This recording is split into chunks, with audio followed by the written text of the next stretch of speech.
Амансыздарбы, урматтуу мекендештер? Мен Самара Нарматова, KG недвижимость агенттиги март айында 30 кардарыбызды туракчайлуу кылдык.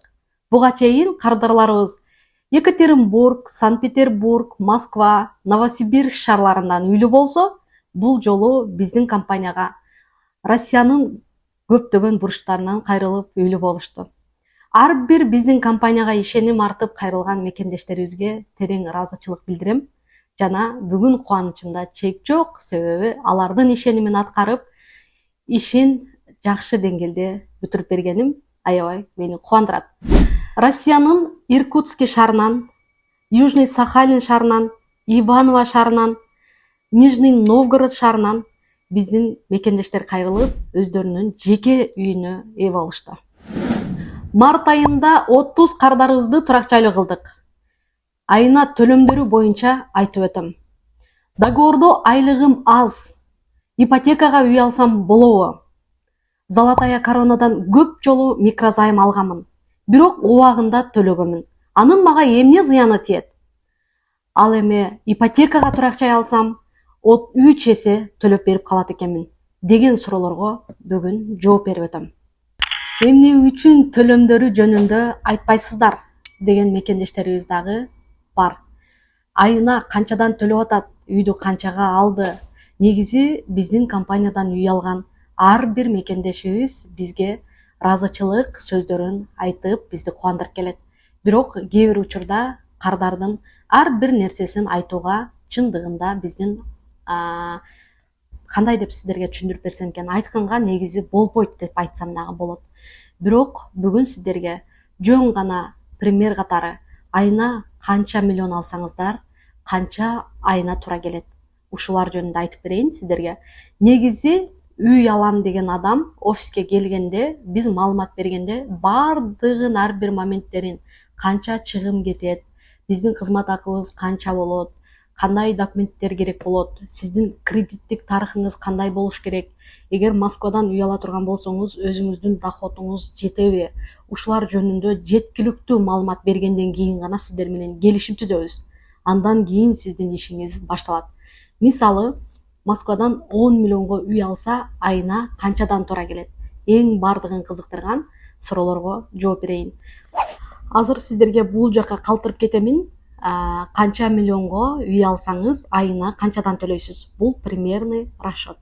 Бирок ошол эле учурда ар бир кардардын ситуациясы бири-бирине окшобойт мекендештер. Ошон үчүн эгерде үй алам десеңиздер, бизге кеңсеге келиңиздер, жакшылап түшүнүңүздөр, угуңуздар, сиздерге ипотека алган негизи пайдасы болобу? Ошого карап үй алыңыздар деп айтып келебиз.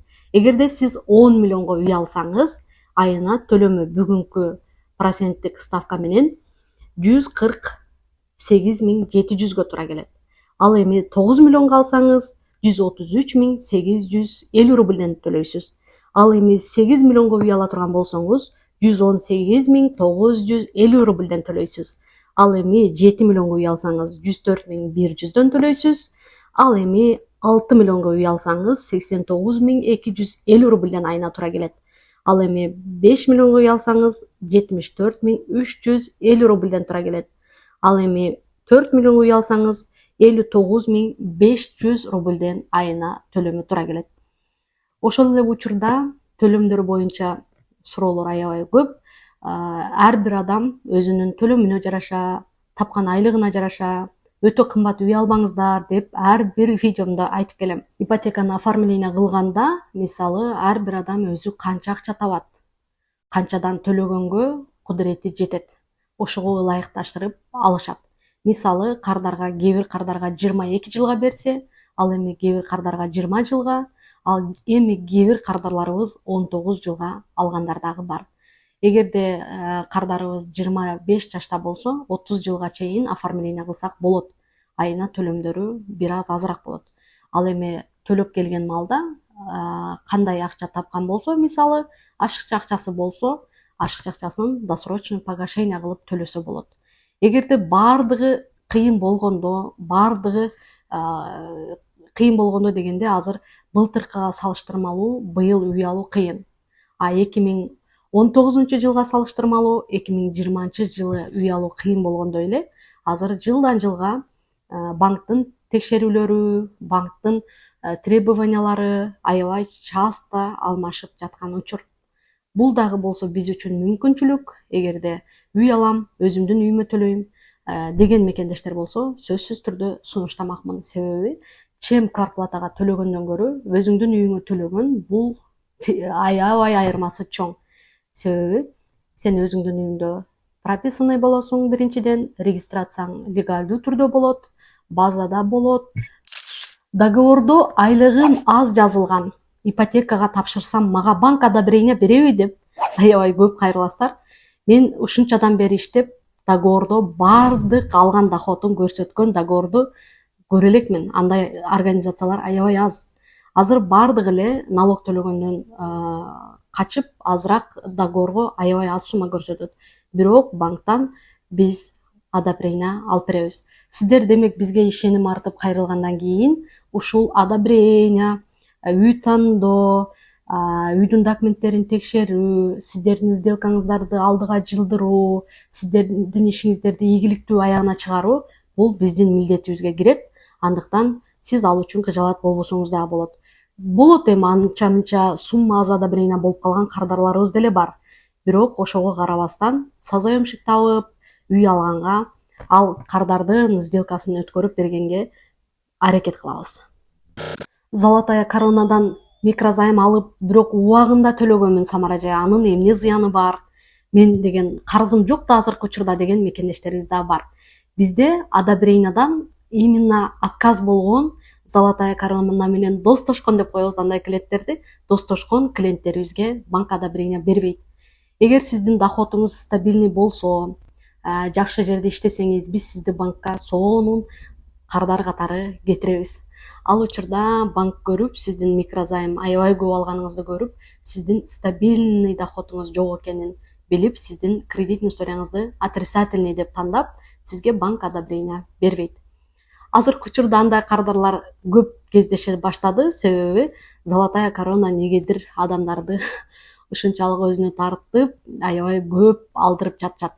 Мисалы, бир айда 4 неделя болсо, 4 неделяда тең алгандар бар.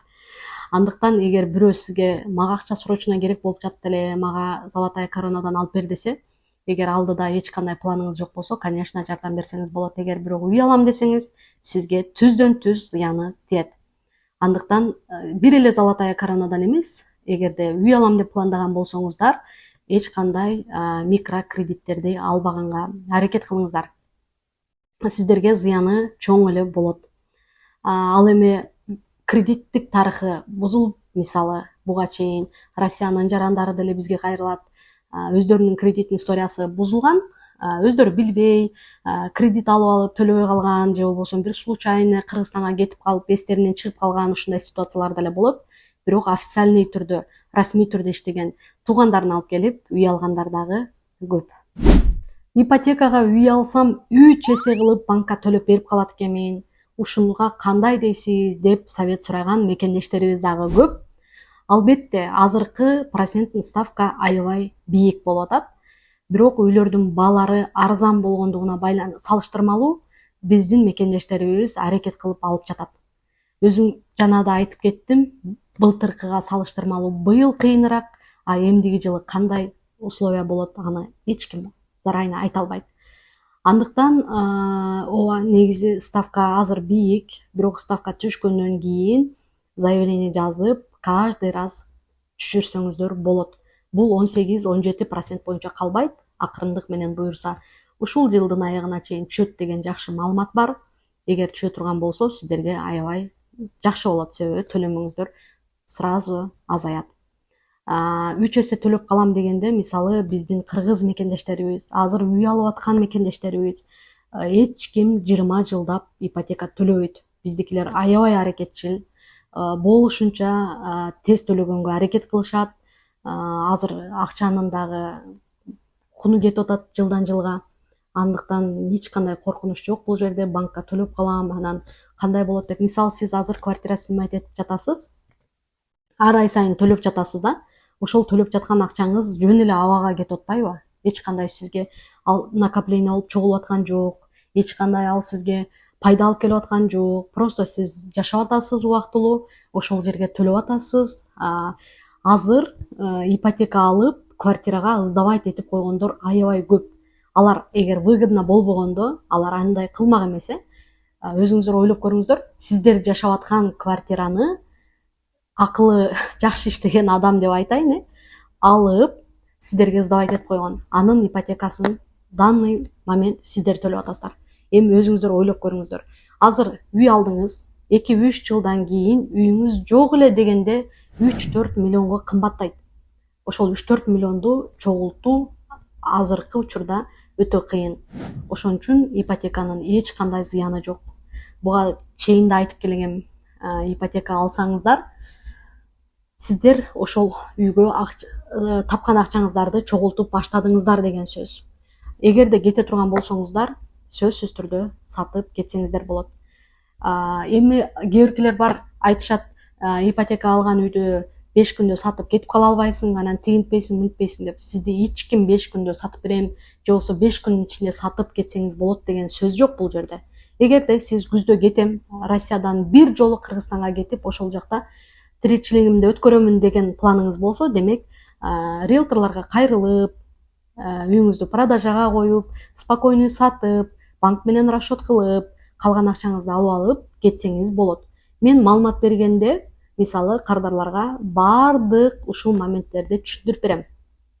Кээ бир кардарларыбыз бар, убактысын кетирип, келгиси келбейт, толук маалымат алгысы келбейт, анан кичине түшүнүп түшүнбөй отуруп алып комментарий жазгандар да бар. Россиядан үй албагыла, андай кылбагыла, мындай кылбагыла деп. Ал жеке ар бир адамдын өзүнүн түшүнүгүнө жараша, ар бир адамдын өзүнүн каалоосуна жараша. Мисалы, төлөмдөрдү айтамбы, кээде күлүп калам, булар аябай комментарий жазасыздар да, канча болду төлөмү, неге төлөмдөрү жөнүндө айтпайсыңар деп.